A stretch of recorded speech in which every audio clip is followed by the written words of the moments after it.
Just the other day, I was entering a store and holding a door for an elderly shopper. She glanced at me with surprise and genuine gratitude.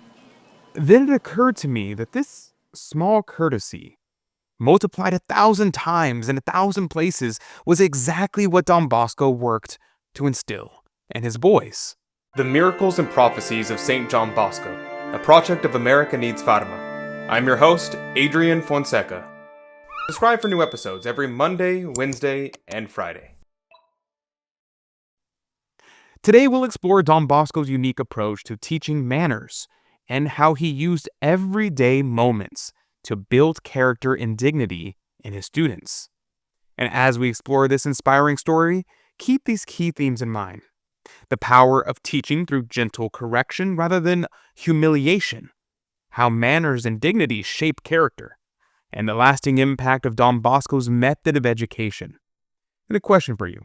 How might our society change if we apply Don Bosco's approach to manners today?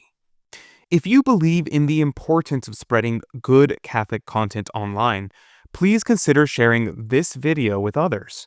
Your single share could help bring Don Bosco's message to someone who needs it today. As we discovered in a previous video, for Don Bosco, it was just as important to educate the manners as it was the minds of his pupils.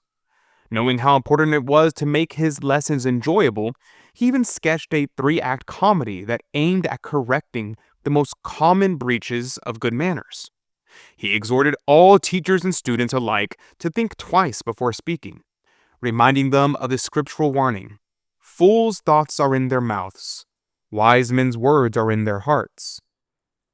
Don Bosco never missed an opportunity to teach his boys the importance of thinking first and speaking later to avoid blundering, betraying secrets, and making enemies, creating trouble for oneself, and, worst of all, offending God.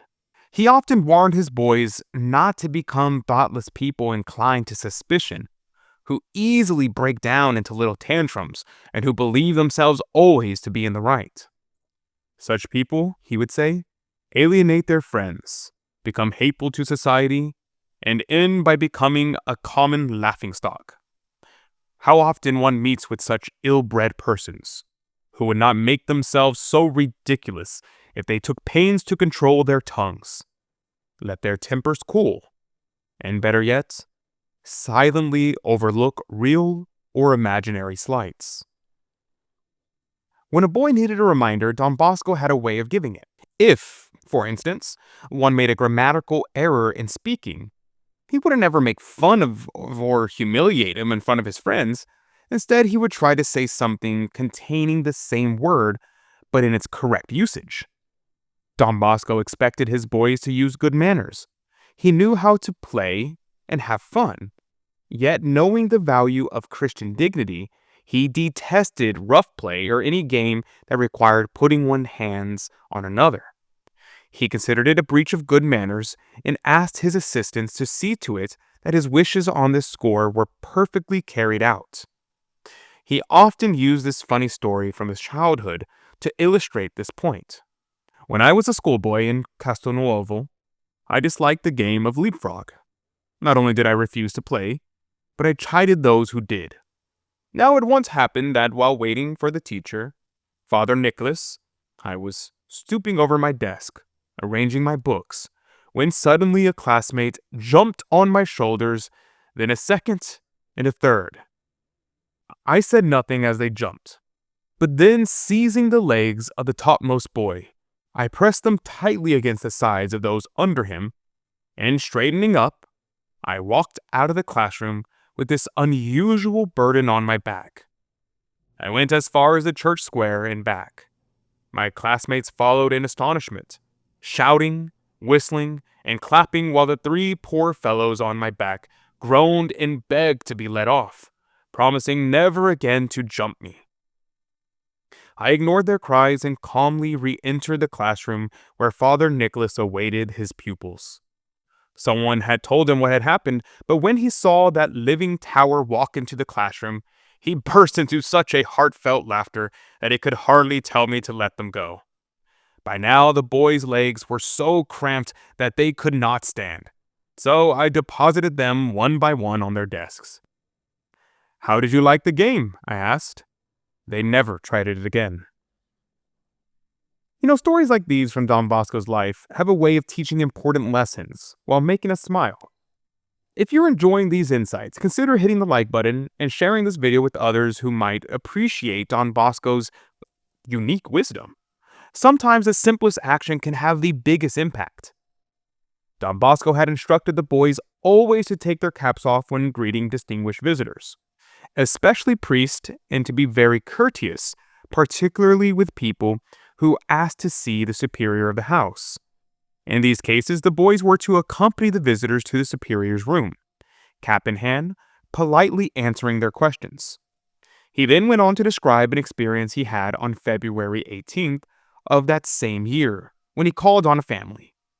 He was received so coldly that, though not offended, he felt somewhat mortified. This led him to think about how the oratory's benefactors would feel if they were received in a like manner, and what the consequences might be. He concluded by pointing out that if a visitor called on a family, and a mere child came to the door to inform the caller that regretfully the father or mother was out, such courtesy would certainly show that this house was in order and its members knew how to treat a visitor. Don Bosco's lessons in good manners taught the boys what was expected of them in public. A past pupil of the oratory, who became a distinguished lawyer, and many others, declared that by remembering Don Bosco's rules of good breeding, they could hold their place in society and win the reputation of being accomplished and well-respected gentlemen. Could Don Bosco have done anything more for his boys' education? Saint John Chrysostom provides an answer when he wrote, quote, "I do not hesitate to rank above any painter, above any sculptor, and above any artist, him who knows how to form the minds of the young." End quote.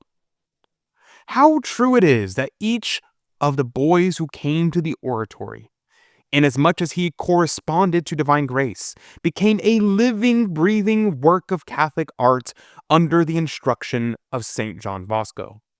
Even those of us who are not directly forming the minds of the young can learn a great deal from Don Bosco. By becoming his students in the 21st century, I hope that we are laying the groundwork for the coming of the reign of the Immaculate Heart, as Our Lady foretold at Fatima. If today's message resonated with you, please help us spread these timeless lessons by sharing this video. Your simple act of sharing could help others discover the transformative power of Don Bosco's teachings. Thank you for joining me today. Saint John Bosco, pray for us. May God bless you, and Mary Immaculate keep you under her mantle. God love you.